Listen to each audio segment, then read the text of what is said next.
जय मसीह की।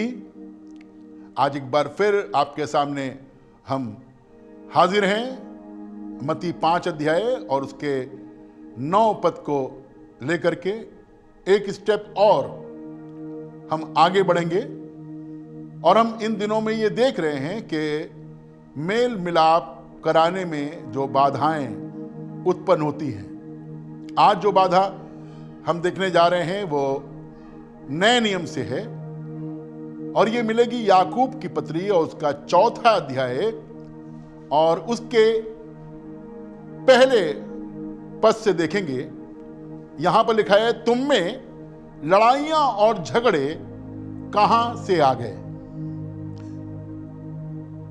सोचिए कि लड़ाई झगड़े कहां से आए। इसी आयत में फिर आगे लिखा हुआ है, क्या उन सुख विलासों से नहीं जो तुम्हारे अंगों में लड़ते भिड़ते हैं।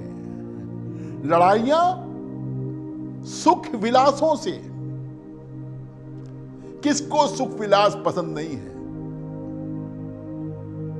हर आदमी ऐशो आराम की जिंदगी चाहता है, मजेदार जिंदगी चाहता है, बढ़िया तरीके से रहना मांगता है, बढ़िया तरीके से सफर करना मांगता है, उम्दा कपड़े पहनना मांगता है, उम्दा खाना खाना मांगता है। सारी चीजें वो चाहता है कि बहुत उत्तम किस्म की हों। लेकिन परमेश्वर के वचन की ओर भी हम ध्यान दें कि ये चीजें या इनकी बहुतायत हमारे शरीर में, हमारे अंगों के बीच में मतभेद पैदा करती हैं और लड़ाई उत्पन्न करती है। इससे पहले कि बाहर लड़ाई हो, ये द्वंद, ये लड़ाई हमारे अंदर छिड़ती है। पौलुस प्रेरित कहते हैं, मैं अपने शरीर में 2 प्रकार की व्यवस्थाओं को काम करते हुए देखता हूं जो मेरे अंदर लड़ती रहती है। आत्मा की व्यवस्था शरीर की व्यवस्था के विरुद्ध होती है और शरीर की व्यवस्था आत्मा की व्यवस्था के विरुद्ध होती है। शरीर आराम करना मांगता है, आत्मा जागृत रहना मांगती है। यीशु मसीह ने स्वयं कहा, आत्मा तो तैयार है पर शरीर दुर्बल है। यीशु मसीह प्रार्थना कर रहा था, चेले सो रहे थे, उन पर नींद का बड़ा गलबा था। पौलुस प्रेरित के बारे में बताया गया है कि वो आधी रात को प्रचार कर रहा था, दिए जल रहे थे और युद्धखुस नाम का एक जवान जो खिड़की में बैठा हुआ ऊंघ रहा था, लिखा है उर्दू में, उस पर नींद का बड़ा गलबा था। अच्छी बातें भी हो रही हैं, लेकिन कभी कभी शरीर हम पर बहुत हावी हो जाता है। शरीर का असर आत्मा के असर से कहीं ज्यादा हो जाता है और फिर हम सुख विलास में पड़ जाते हैं। आराम हम पर हावी हो जाता है। इन बातों के प्रति हमको सावधान रहने की जरूरत है। यूनानी भाषा में हेडोन ए का अर्थ होता है आलस भरा आनंद। हम आलसी हो जाते हैं और हमको उसी में बड़ा आनंद मिलता रहता है। नीति वचन 13 अध्याय उसका 4 पद पढ़ेंगे। नीति वचन 13 अध्याय 4 पद, जहां ऐसे लिखा हुआ है, आलसी का प्राण लालसा तो करता है। लिखा है, आलसी का प्राण लालसा तो करता है और उसको कुछ नहीं मिलता। और उसे कुछ नहीं मिलता। पड़े पड़े लालसा करने से कुछ नहीं मिलता। आलसी का प्राण लालसा तो करता है पर उसे कुछ नहीं मिलता। अवध के नवाबों में से एक नवाब का जिक्र आता है कि वो इसलिए गिरफ्तार हो गए क्योंकि वो इंतजार कर रहे थे कि कोई आकर के उनको जूते पहना दे तो वो भाग ले। जूते पहनाने कोई नहीं आया, गिरफ्तार करने वाले आ गए और उन्हें गिरफ्तार कर लिया। कई बार हमारी लालसा हमारे फंसाए जाने का कारण बन जाती है, हमें उलझाने का कारण बन जाती है और हम उलझ के रह जाते हैं। वचन में लिखा है, जो भोग विलास में पड़ गई वो जीते जी मर गई। तो ये सुख विलास, ये भोग विलास हमें जीते जी मृत्यु का स्वाद चखाता है। इसलिए हमें सावधान रहने की जरूरत है।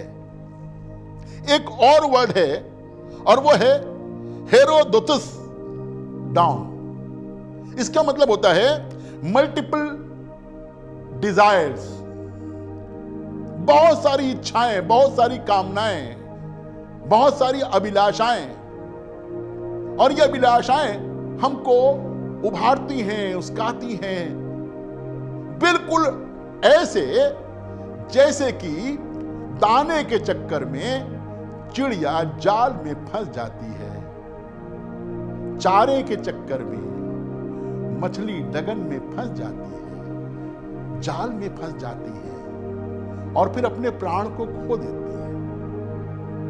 लालसा कभी समाप्त नहीं होगी, अभिलाषाएं कभी समाप्त नहीं होंगी, क्योंकि बाइबल में तो यहां तक लिखा है, अभिलाषा गर्भवती होकर के पाप को जनती है और जब पाप बहुत बढ़ जाता है तो मृत्यु को उत्पन्न करता है। दूसरा पतरस 2 अध्याय और 13 पद, दूसरा पतरस 2 अध्याय और उसका 13 पद पढ़ेंगे, जहां इस प्रकार लिखा है, सुनिएगा। दूसरों का बुरा करने के बदले, लिखा है दूसरों का बुरा करने के बदले उन्हीं का बुरा होगा। लिखा है उन्हीं का बुरा होगा। हाँ, उन्हें दिन दोपहर, लिखा है उन्हें दिन दोपहर भोग विलास करना भला लगता है। दिन दोपहर भोग विलास करना भला लगता है, अच्छा लगता है, सोहता है। दिन में भी आलस भरा हुआ है, भोग विलास करना अच्छा लगता है। आगे सुनिए, ये कलंक है और दोष भी है। अगर दिन में हमारी तबीयत ऐसी कर रही है, भोग विलास की तबीयत है, सुख विलास की तबीयत है, काम करने का मन नहीं कर रहा, ये दोष है, ये कलंक है। हमारे पूरे जिस्म पर, हमारे पूरे जीवन पर ये 2 कलंक हैं, दोष है। हमें इनसे छुटकारा पाने की आवश्यकता है, जरूरत है कि हम इनसे छुटकारा पाएं। प्रभु ने हमको इसलिए नहीं बुलाया है कि हम केवल घर में पड़े रहें। प्रभु ने हमको इसलिए नहीं बुलाया कि हम केवल अपनी उन आशीषों में जो प्रभु ने हमको दी हैं मस्त रहें। आशीष तो इसलिए दी है ताकि हम दूसरों को भी आशीष दें। प्रभु ने अपने साथ हमारा मेल मिलाप इसलिए कराया है ताकि हम दूसरों का भी मेल मिलाप करा सके।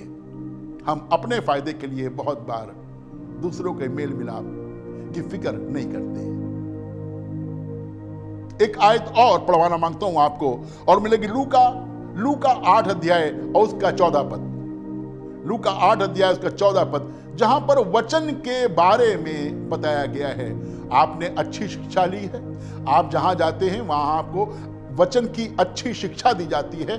सेवक लोग बड़े प्रार्थना के साथ में, बड़े अभिषेक के साथ में, बड़े बर्डन के साथ में आपको शिक्षा देते हैं ताकि आप आशीष पाएं और इस तालीम को हासिल करें, ताकि आपकी आशीष केवल आप तक रुक कर ना रह जाए, आपकी आशीष लोगों के अंदर पहुंचे और लोग भी आशीषित हों। लेकिन रुकावट है, पढ़े मेहरबानी से। जो झाड़ियों में गिरा, लिखा है बीज बोने वाले ने बीज बोया। जो झाड़ियों में गिरा उसका जिक्र है। जो झाड़ियों में गिरा ये वे हैं जो सुनते हैं। मैं कब मना कर रहा हूं कि आप सुनते नहीं, हम सुनते नहीं। ये वो हैं जो सुनते हैं, हाँ, पर आगे चलकर चिंता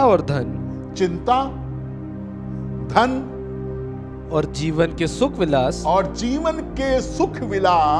में फंस जाते हैं। ये झाड़ियां क्या हैं? चिंता, धन और जीवन का सुख विलास, इसमें फंस जाते हैं। हम में से कितने, ध्यान दीजिए, कितने इसमें फंस गए हैं, चिंता में फंस गए हैं, धन में फंस गए हैं, सुख विलास में फंस गए हैं। ये चिंता, ये धन, ये सुख विलास नहीं, ये वो झाड़ियां हैं जो हमको दबाए हुए हैं। फंस जाते हैं आगे, और उनका फल नहीं पकता, और उनका फल पकता नहीं, मैच्योर नहीं हो पाते हैं, क्योंकि ये झाड़ियां बढ़ती जाती हैं और हमें दबाती जाती हैं। ये चिंताएं बढ़ेंगी और हमको दबाएंगी, ये धन बढ़ेगा और हमको दबाएगा, ये सुख विलास बढ़ेंगे और हमको दबाएंगे। परमेश्वर ने स्वतंत्र रहने के लिए हमें स्वतंत्र किया है, फिर से दास बनने के लिए नहीं। हमारी स्वतंत्रता दूसरों को स्वतंत्र करे। परमेश्वर से हमारा मेल मिलाप दूसरों का मेल मिलाप भी करा सके। लिखा है, यदि तू भला करे तो क्या तेरी भेंट ग्रहण ना की जाएगी? भला तो हम ही को करना होगा, कोई दूसरा हमारे लिए भला थोड़ी करेगा।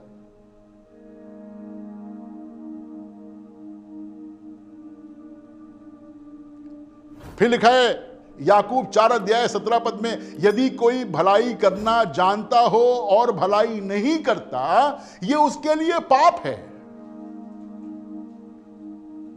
बहुत बार यीशु मसीह के उद्धार का आनंद चख लेने के बाद भी हम भलाई नहीं करते हैं।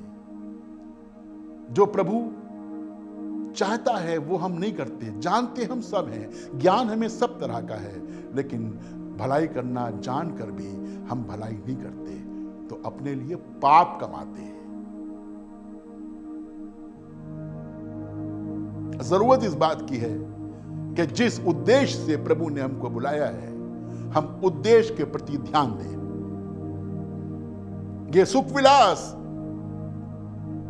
हमारे अंगों में लड़ाइयां लेकर के आएंगे, और फिर इन्हीं लड़ाइयों का जो डिमॉन्स्ट्रेशन है, जो प्रगटीकरण है, वो बाहर होगा। कलीसिया में संदेश दिया गया कि जब तुम आपस में इकट्ठा होते हो तो ऐसा ना हो कि एक दूसरे को दांत से फाड़ खाओ। इतना गुस्सा आता है, इतना हम अपने आपको प्रभु के मार्ग से भटका लेते हैं, इतना हम अपने आप को प्रभु की राह से अलग कर लेते हैं। नहीं मेरे अजीजों, ये सही नहीं है। प्रभु ने हमको आशीष दी है कि हम आशीष दें। वृक्ष कभी ना फल बखे, नदी न सिंचे नीर। नदी अपना पानी नहीं पी जाती है और ना पेड़ अपना फल खा जाता है। फल हमेशा दूसरों के लिए है, पानी दूसरों के लिए बहता है। जो आशीष प्रभु ने मुझे और आपको दी है वो दूसरों के लिए है। मत रोकिए आशीष को। एक व्यक्ति का चर्चा करूंगा, उसका नाम मूसा है, लेकिन पढ़वाऊंगा आपको नए नियम से। प्रेरितों के काम 7 अध्याय और उसके 23 पद से यहां पर यूं लिखा है, जब वो 40 वर्ष का हुआ तो उसके मन में आया कि मैं अपने इस्राएली भाइयों से भेंट करूं। जब वो मैच्योर हुआ, सियाना हुआ, 40 साल का हुआ, तो उसने कहा मैं अपने इस्राएली भाइयों से भेंट करने जाऊंगा। जब वो भेंट करने जा रहा था तो उसने देखा कि एक व्यक्ति पर अन्याय हो रहा है, तो उसने अपने भाई को बचाया। उठे तो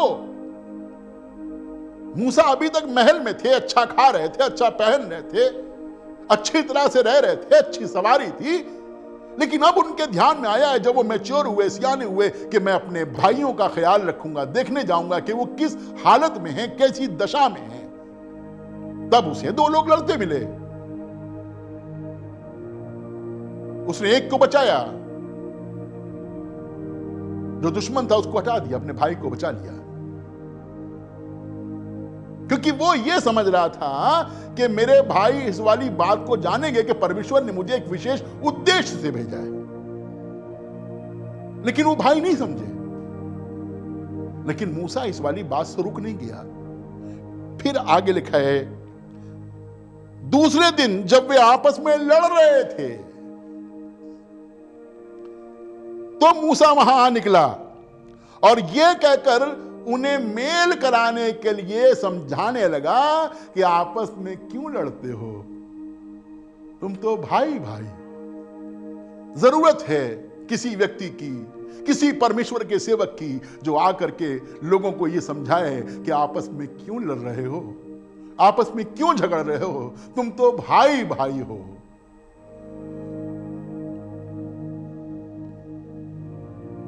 भविष्यवाणी की गई है कि भाई अपने भाई को पकड़ा देगा, कैद में ले जाएगा। यदि कोई ऐसा होगा जो भाइयों में मेल कराएगा तो अपने भाई को जीत लेगा। लिखा है, तेरा भाई अगर गलती करता है तो तू अकेले में जाकर के उसे समझा, और अगर तू अपने भाई को समझा लेता है तो तूने अपने भाई को जीत लिया, अपने भाई को पा लिया। आज इस सेवा को करने की जरूरत है कि हम अपने भाइयों को बचाएं, अपने भाइयों के बीच में मेल मिलाप करवाएं। इसी मूसा के बारे में इब्रानियों 11 अध्याय और उसके 24 और 25 पद में लिखा है, विश्वास ही से मूसा ने सियाना होकर फिरौन की बेटी का बेटा कहलाने से इनकार कर दिया।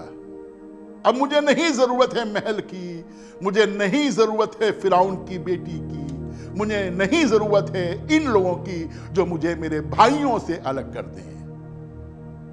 इनकार कर दिया इसलिए कि उसे पाप में थोड़े दिन के सुख, उसे पाप में थोड़े दिन के सुख, पाप में सुख है लेकिन थोड़े समय का, थोड़े दिन का सुख है। इसका मतलब यह है कि कुछ दिन के बाद दुख आ जाएगा। इसलिए पाप में जो सुख है वो क्षणभंगुर है, थोड़े समय का है, लिमिटेड है। परमेश्वर का दिया हुआ सुख कहीं ज्यादा बढ़ करके है, अनंत सुख है। उसे पाप में थोड़े दिन के सुख भोगने से परमेश्वर के लोगों के साथ दुख भोगना अधिक उत्तम लगा। परमेश्वर के लोगों के साथ में रहें, संसारिक लोगों के साथ में ना रहें जो आपको परमेश्वर से अलग करते हैं। संसार के सुख में, संसार के सुख विलास में अपने समय को बर्बाद ना करें, ऐशो आराम में अपने समय को बर्बाद ना करें, क्योंकि हमें इसलिए नहीं बुलाया गया है कि हम अपने समय को सुख विलास में बर्बाद कर दें, क्योंकि इससे तो लड़ाई झगड़े ही उत्पन्न होंगे। लेकिन वो कार्य जो मुझे और आपको करना है, हमें ध्यान में रखना है।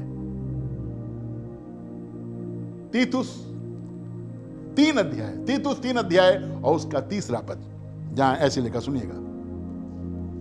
क्योंकि हम भी, यहां पर लिखा है, क्योंकि हम भी पहले निर्बुद्धि थे,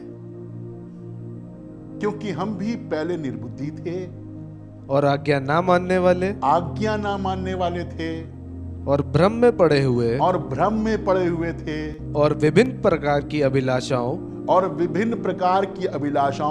और सुख विलास के दासत्व में थे, उसके गुलाम थे, सुख विलास के गुलाम थे। हाँ, और बैर भाव और डाह करने में जीवन व्यतीत करते थे। हमने बहुत जीवन व्यतीत कर लिया है बुरी बातों में, बुरी चीजों में, लड़ाई झगड़ों में, भोग विलास में, सुख विलास में, आलस में। लेकिन अब समय है कि हम जाने कि प्रभु ने मुझे और आपको क्यों बुलाया है। इसलिए ताकि हम किसी का मेल मिलाप करा सके। अगर हम सोते रहेंगे तो बैरी आकर के कड़वे दाने बो करके चला जाएगा। अगर हम जागृत रहेंगे चुस्त रहेंगे, एक्टिव रहेंगे, तो बहुतों को प्रभु के पास ले आएंगे।